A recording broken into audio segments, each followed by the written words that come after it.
Baiklah, ini dia Viviona yang sudah viral. Itu dia trademark dia. Kini jumlah penonton ataupun subscriber 87,000 lebih.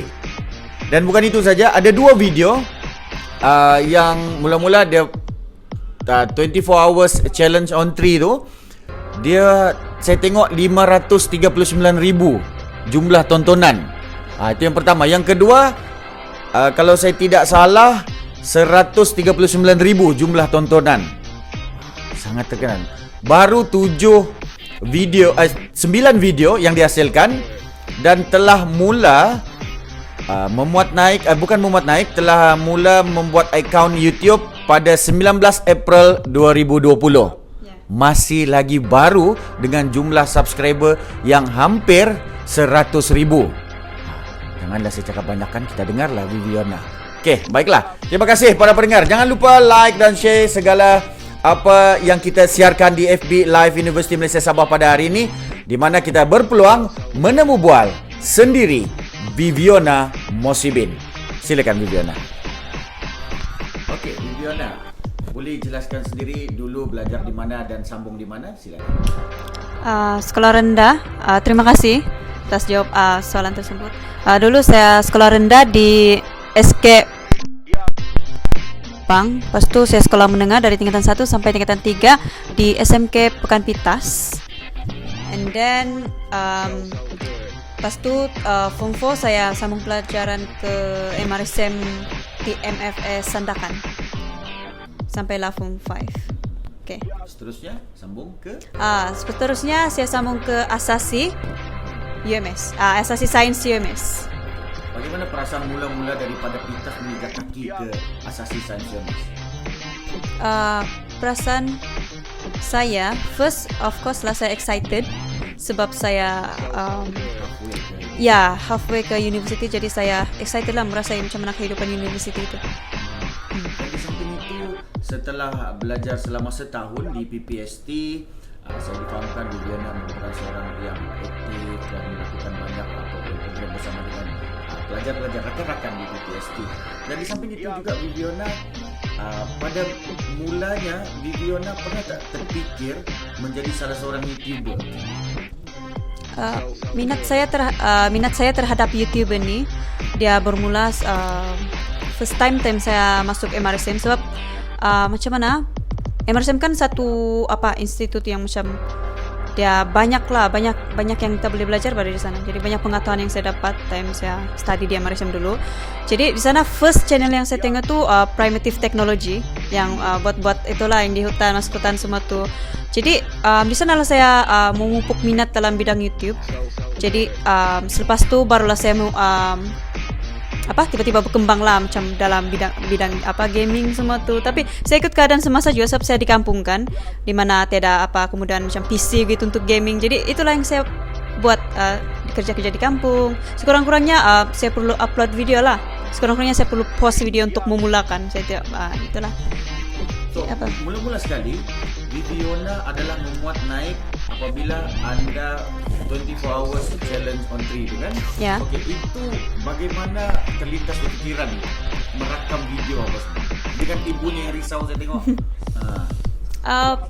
First, sebenarnya saya fikir idea tu first sebab selepas dia saya punya tu runtuh kan, jadi tiba-tiba dia punya idea sepantas kilat lah dia begitu macam mungkin saya ambil kira lah, walaupun saya punya pondok runtuh kan, saya yang persediaan exam tu kan saya sedih lah, tapi saya ambil positif, tiba-tiba ada idea sepantas kilat tu mungkin saya perlu buat video video yang lain. Jadi saya kira-kira mau buat tu lah challenge tu. Jadi challenge tu just for fun sebenarnya, saya mau challenge lah diri sendiri, saya dapatkah 24 jam tidur di atas pokok. Jadi di samping itu bukan itu saja saya mau buat challenge itu, tapi time pagi dan petang tu saya menghadiri exam lah gitu. Macam lebih kurang gitulah saya masukkan dalam konten video saya tu. Waktu itu kalian betul-betul memang di rumah tidak ada akses dia sangat kurang. Kalau jawab exam tu mungkin akan delay lagi lambat. Ya betul, sebab kan kalau exam ada masa-masa tertentu, jadi mau upload lagi kan ya dia guna Google Classroom, jadi dia perlu upload. Jadi kalau dia loading lama, dia mempengaruhi juga lah masa saya menjawab exam tu. Takut nanti terlebih daripada Ya, tempoh yang ya betul, diberikan, kan? betul. So bila saya tengok Viviana balik ke rumah, bagaimana perasaan ibu tu dengan saya tengok muka ibu pun, kau dari mana ni? Dia bilang. Perasaan ibu? Perasaan saya? Perasaan ibu Oh. marah waktu tu. Macam mana reaksi Viviana? Ibu macam mana? Apa kata kita tanya ibu saya, apakah reaction mak? Apa reaksi anti waktu tahu yang Viviana bermalam di hutan dan di atas pokok? Sebenarnya saya pun mencari-cari. Saya panggil sana di tempat ipar saya pun bilang tiada. Saya pergi sana di tempat datuknya pun bilang tiada. Saya pun susah hati juga lah, sebab saya punya handphone pun si Wiana pinjam. Baiklah. Lepas tu saya kasih biar saja lah, sebab saya bilang mungkin dia pergi sana di bukit di sepupu saya. Sebab di sebelah rumah kami itu yang belum siap itu, sana di atas bukit itu ada saya punya sepupu. Jadi saya pikir dia di sana. Lagipun kan saya tiada apa itu slide. Jadi susah juga saya jalan lah. Jalan malam juga. Saya kasih biar saja. Lepas tu waktu pagi dia balik, barulah saya kasih marah dia. Sebab sakit betul saya punya hati itu. Saya pun macam lain juga. Nah, kenapa kau tidak kasih tahu? Kalau bilang pun kau kenapa kau tidak kasih tahu mama yang kau pergi sana di atas bukit ke apakah, saya bilang. Nah, tahu lah apa kalau hati seorang ibu ini risau juga lah. Apalagi kalau perempuan, susah juga. Oke, itulah. So Uncle, macam mana Uncle dapat tahu yang Viviana ni sekarang sudah menjadi salah seorang, boleh dikategorikan sebagai seorang YouTuber yang berjaya dan selebriti yang ramai orang mau menemubual Viviana. So apa reaksi Uncle bila Viviana sampai ke tahap itu?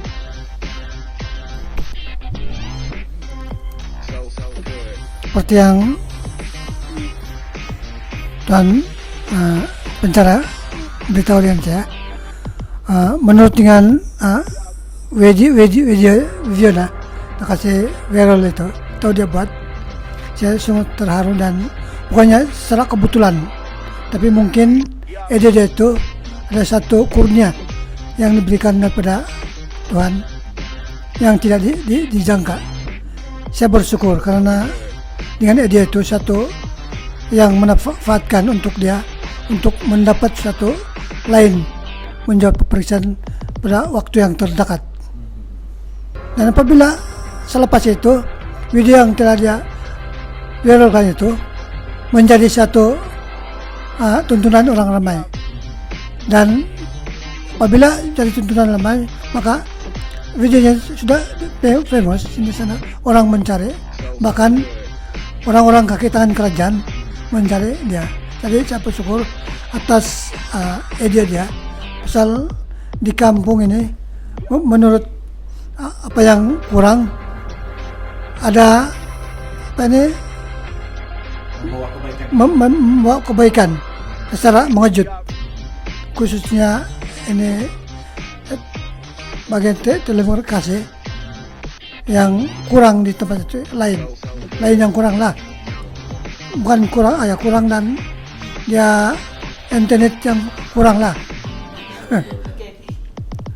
Okey, itu dia pandangan daripada ayah Viviana, dan tidak lengkap katanya kalau tidak kita dengar pandangan lagi sekali daripada ibu dia.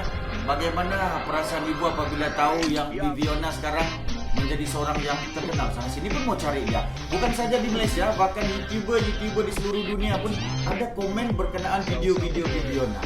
Jadi macam mana perasaan ibu tentang Viviana pada saat ini? Oh, bagi saya rasa macam bukan juga saya macam terharu, tapi macam saya rasa ada takutlah kan, sebab tiba-tiba sejak jadi begini, jadi saya pun rasa takut dan seakan-akan macam tidak senang hati lah. Walau macam manapun saya mengucapkan ribuan terima kasih daripada pihak UNS dan dokter siapa nama dia tuh, dokter yang pergi tempat kita itu pengarah apa tuh? Dr. Safa.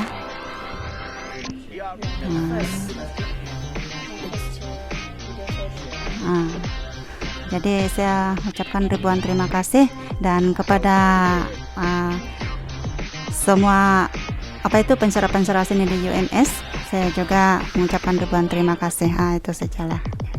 Okey, itu dia daripada Ibu, Ayah dan Viviana. Tidak lengkap rasanya kalau kita tidak tanya sendiri dengan pengarah PPST. Kita tanya pengarah PPST bagaimana reaksi pengarah sendiri tentang pelajar PPST sendiri yang telah menjadi viral dan salah seorang YouTuber yang tengah boom meletup di negeri Sabah. Bersama dengan kita itu Dr. Sazmal Effendi Arsyad, pengarah Pusat Persediaan Sains dan Teknologi Universiti Malaysia Sabah. Assalamualaikum Doktor, apa kabar? Waalaikumsalam warahmatullahi. Baiklah Doktor, apa perasaan Doktor apabila mengetahui bahawa pelajar PPST telah nama meningkat naik menjadi salah seorang YouTuber yang cukup terkenal dan top pelajar PPST? Ya, Bes. Okey, sebenarnya Vivi adalah pelajar daripada batch ke-10. Jadi kita sambut 10 tahun penumbuhan asasi sains di Universiti Malaysia Sabah. Jadi saya rasa dengan boomnya video yang tular daripada Vivi adalah satu hadiah lah. Saya rasa hadiah kepada PPST sendiri daripada pelajar, yang mana kita memang sangat banggalah dengan impak yang positif yang telah ditunjukkan daripada masyarakat sekeliling di atas apa yang telah diketengahkan oleh Vivi sendiri kan. Saya rasa ianya cukup menjadikan satu dorongan untuk golongan muda untuk cara-cara dalam mengatasi pelbagai masalah sekarang ini, tetapi itu telah ditunjukkan oleh Vivi sendirilah kan. Saya rasa memang seluruh warga PPST sangat bangga dengan Viviana kan, telah mengharumkan nama PPST di dunia ya. So saya ucapkan tahniah lah, dan saya harap Vivi akan terus bekerja keras dalam akademiknya, dan juga dia boleh teruskan dalam hobinya sebagai seorang YouTuber. Moga dengan apa yang kita berikan bantuan selepas ini, dia akan menjadi YouTuber yang lebih boom lah, saya rasa kan. Okay, right. Ya, itu dia tadi komen daripada pengarah Pusat Persediaan Sains dan Teknologi Universiti Malaysia Sabah. Dan apa kata, sebelum kita wrap up kita punya live FB Universiti Malaysia Sabah, kita ingin tanya lagi Viviana beberapa soalan yang ringkas dan padat. Baiklah, di antara soalan yang ramai menjadi misteri kepada orang di luar sana adalah Viviana berani masuk hutan seorang-seorang. Kadang-kadang orang tertanya-tanya siapa ambil video. Bila Viviana bagi tahu, Viviana menggunakan ada alat tradisional wakit wakit, menggunakan wakit, letak di atas wakit tu kamera. Dan disitulah orang tertanya-tanya, oh rupanya Viviana memang tidak berteman. Kita tanya Viviana, apa perasaan masuk hutan satu orang sampai malam? Perasaan saya biasa saja, tidak apa-apa juga. Saya memang sudah biasa masuk hutan kan. So parents saya pun selalu juga macam kadang-kadang kalau mencari rebung kan, mau buat sayur kan, jadi selalu juga pergi hutan mencari-cari sumber makanan. Saya tengok lagi belah kelapa dengan batu kan, survival skill ya, survival skill. Mungkin remaja sekarang mungkin susah kita mau tengok mengetahui survival skill yang mereka ada. Mungkin Viviana ni banyak lagi video yang akan ditularkan mungkin lepas ni ya. Okey, di samping itu Viviana, perancangan Viviana untuk menyambung pengajian di Universiti Malaysia Sabah dalam bidang apa? Ramai pensyarah tertunggu-tunggu ni Viviana. Memandangkan result belum keluar, jadi yang penting dalam bidang sains lah. Bidang sains. Yang jurusan ke mana? Yang dalam ni lah, dalam yang ada kaitan dengan nature. Itu hint lah, itu hint ya. Linda. Okey, ramai dah. Antaranya Dr. Jidon pun tertarik ni dengan Bibiona. Dia pun kalau boleh masuklah ke apa dia kata ke fakulti kejuruteraan. Ada yang minta fakulti sains dan sumber alam. So banyak ni tawaran-tawaran yang menanti Bibiona. Dan mungkin sedikit ucapan kepada penyumbang-penyumbang atau sumbangan kepada mereka-mereka yang telah menularkan video Bibiona dan terutamanya kepada mereka yang pertama iaitu Dr. Siti Safa. Mungkin dia yang telah menularkan pertama sekali video. Silakan. Sorry. Saya tidak boleh ungkapkan dengan kata-kata. Sebab ini pun dia mengejutkan. Tapi itulah saya sangat from the bottom of my heart, I really thank you all. Sangat berterima kasih lah kepada semua yang sudah viralkan dan terutamanya kepada pihak GMS lah. First to viral sebab yang kena ni kan masuk dalam page GMS kan.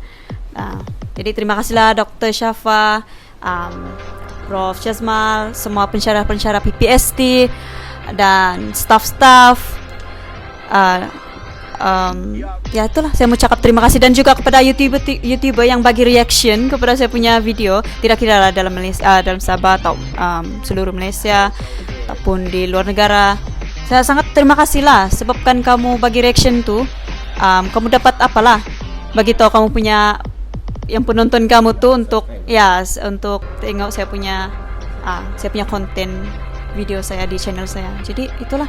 Okey, boleh bagaimana selalu kamu ending kamu punya YouTube channel? Itu yang kamu buat. Thank you so much for watching my video. See ya on my next video.